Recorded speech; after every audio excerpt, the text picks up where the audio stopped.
Ito guys, ang tayo. First noodle. Noodle.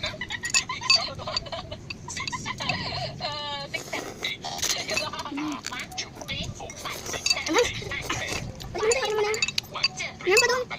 Kuha ka na. Doon sa may kuha na ng ano. Next, sabaw. Ito sabaw. Next, yung utos ko naman. Huy, huwag ka naman kumain. And yung tubig.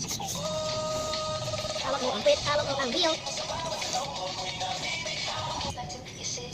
The best Minecraft player is not who you think it is, and it's not even close. Most people would say that the best Minecraft player is someone like Dream because he was able to beat the game while 6 hunters tried to stop him. While extremely impressive, it doesn't even come close to what the best Minecrafter has accomplished. Other people would say the best Minecraft player would be the best builder or the best redstoner, with players like Green or Mumbo Jumbo being top contenders. But both Green and Mumbo Jumbo suck at some of the other aspects of the game, such as parkour, speedrunning, and PvP. So who is the best Minecraft player? Well, in order to answer that question, you would have to find someone who is not only good at PvP, but also good at every single aspect of the game imaginable, leaving only one player who can truly be considered the best. This player has won dozens of the most competitive Minecraft tournaments, beat the game with a steering wheel, held the longest win streak. Charlotte!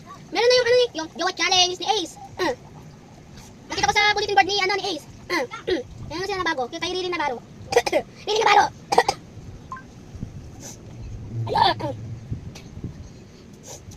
Ayun. Water. Wait lang. Water. Next, tubig. Yummy. Comment, subscribe, and follow. And guys, ulam sobrang dami nito din. Tapos natapos ko yung tubig. Ang tagal. Fan-fan muna tayo. Subscribe, comment,